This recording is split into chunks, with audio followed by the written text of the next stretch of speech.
All right, so what's up, y'all? Um, what I want to do is more kind of broadcasting my research. And one thing about me is that I always like to put a lot of research into the things that I do, just to kind of keep me motivated, more incentive to just keep, just keep doing these things. And so, one thing that I'm really fond of, obviously I'm not that great at it. But I like playing chess because I know how it can be applied to life. And every once in a while, I'll do research on just that. And so I'll be reading from, I haven't read through it all the way, so I'll be doing it here, and just kind of give my own uh, commentary on it. So I'll be reading from insightfulbeing.com. Yeah, so it starts off pretty promising, and I just really love the correlation, and I love things that kind of reaffirm the correlation for me, especially from people who are probably better than me. Um, so, 9 chess principles you can apply to your life. Chess is a beautiful game that is considered by many an art and a sport. It's also one of the oldest games in human history. As chess players learn and refine their chess principles through time, certain patterns begin to emerge. Chess principles often mimic life and offer valuable insights. Consider the following for a more strategic lifestyle. Love this. I really do. Like it just. Mm. So the first one, aim at the center. Aiming at the center of the board invites early confrontation to occupy important squares. In life, you must occupy your own center. If you take care of your important life squares like love, health, and finances, you'll set yourself up for success. All right. So, pretty much prioritize. Okay. So, when you put together a list of all of the things that you want to do, let's say ultimately your number one thing that you would love to do in life, but it doesn't pay, is paint. Say you want to paint. All right. So in order to paint, maybe you want to solidify certain things, not only in your exterior life, but in your mind, which may happen by way of certain systems that you have in play. And when I say certain systems, that may mean make sure that you secure a job that will take care of all your bills. That way, when you are painting, you don't feel like you're wasting your time, you're wasting your life away. You got that solidified. So now you have that I want to say confidence, but you feel more you got that relief going into your art. All right, so it's less pressure. All right, now you don't feel like, there's probably less pressure on you to say, because you having a tough time paying your bills, and you put all this pressure on your art or your love, and then it doesn't feel like something you love to do anymore. It just feels like a chore or a job. So that may be one of those things. You just want to solidify certain squares to increase the quality of your life. Like me, for example, um, I really need to work on my mental health. But like a lot of us, we put our mental health on the back burner for the sake of a job, because bills need to be paid. All right. So because I can afford to not have to clock in, then I get to work on my mental health, as well as, some other things. Like if I want to do videos like this, I don't feel like I'm wasting time. If I wanted to write music and sing, or if I wanted to meditate for an hour, whatever it is, I have certain things that are already solidified, so I can do this. All right. So the number two, this may be an overlap because I don't necessarily remember. I only read a couple of these bullet points. But number two, develop your major pieces. Life is finite. Your time is limited. A timely development of your life pieces means you do the things that you care about. When we are developing, we have a sense of alignment. We apply effort to learn skills, to practice, to contribute, and to choose work worth pursuing. All right. So along the lines of what I was saying, when you talk about prioritize, but it's kind of like what they say, don't major in minor things. So naturally, and I'm talking to myself when I say this for sure. So naturally, what you want the most out of life is probably what you should be spending your the most time working towards. You know, theoretically, sometimes you don't need to spend that much time to have. Like for example, if you want to have a great health, all it takes is just little routine maintenance. Wake up, do some quick workouts. Make sure you drink a lot of water. Don't eat any trans fat, not a lot of sugar, not whatever it is.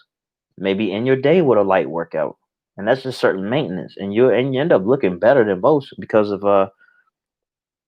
just kind of it compounds, right? So just develop those major pieces in your life, staples in your life, cornerstones.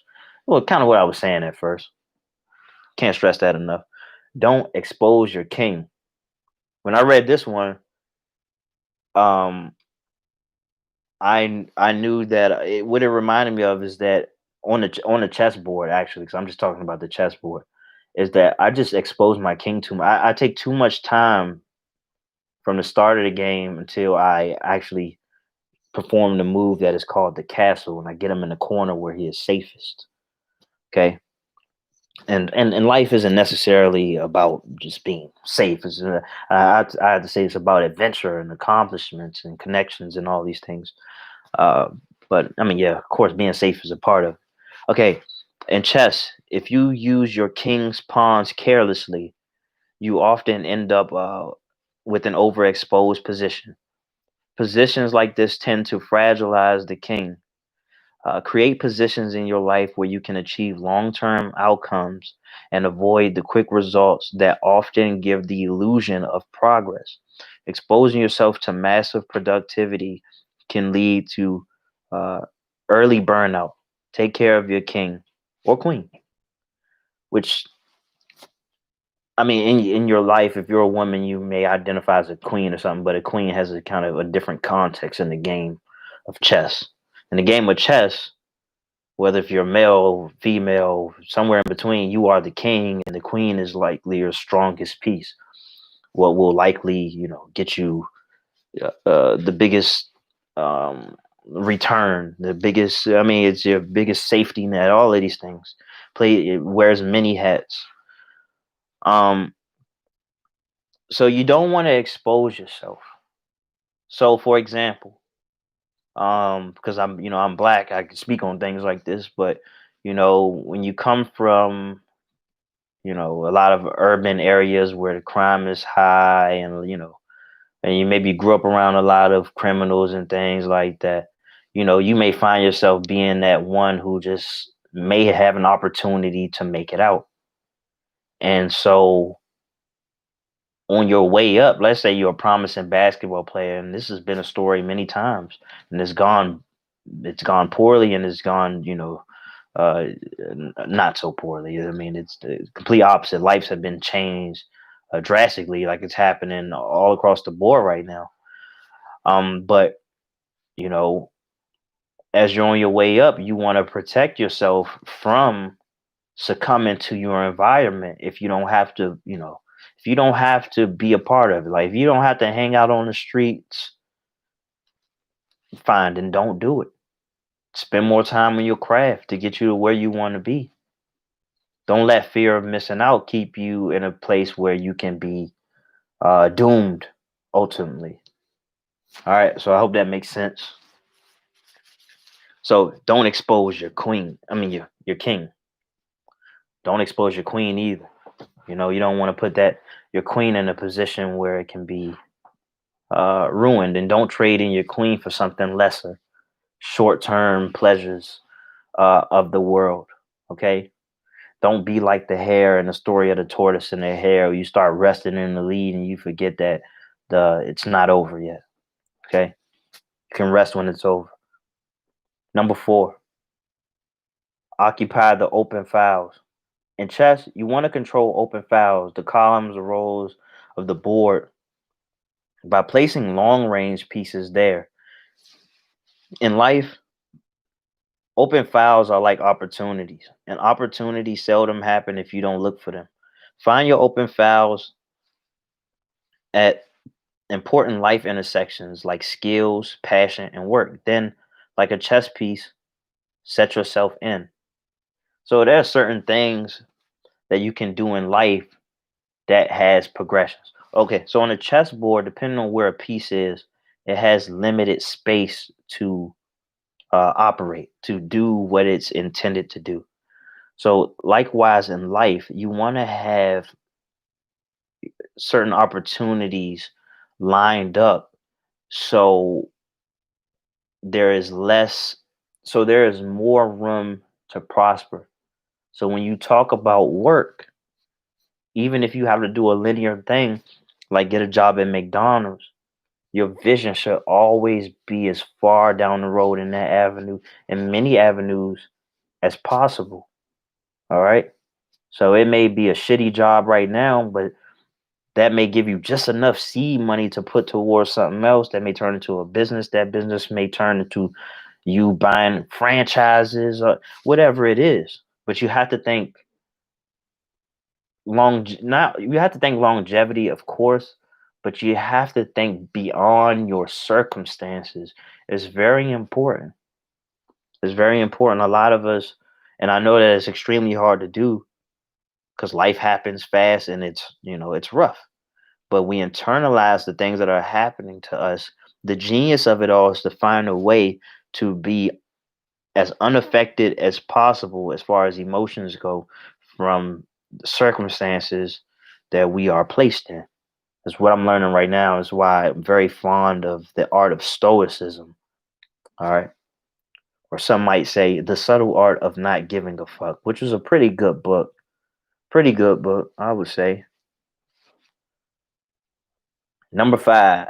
This is a good one. This is a good one for, oh man, especially at a time like this where instant gratification is just at an all time high, on demand. Like I mean, it's in name me something you couldn't get on demand for real. I mean, never move quickly. To never move quickly is perhaps the most important skill you can learn in chess. You can apply this principle in your life by delaying your gratification. See, I never read this part, and this is what it's bringing up. Patience can take you very far in the game and in your life. You know you're exercising patience when you care to utilize your time and not rush through it. You can do this by focusing more on quality and less on time. All right. Uh, Pretty self-explanatory. All right. Don't. When I was 18, I barely made it out of high school. I barely made it out of high school, and I was just so pressed to have the summer ahead of me. It's my first summer just being an adult, and I got into remember that commercial for ITT Tech. So they sold me on that horrible ass school that ended up becoming dust, empty buildings.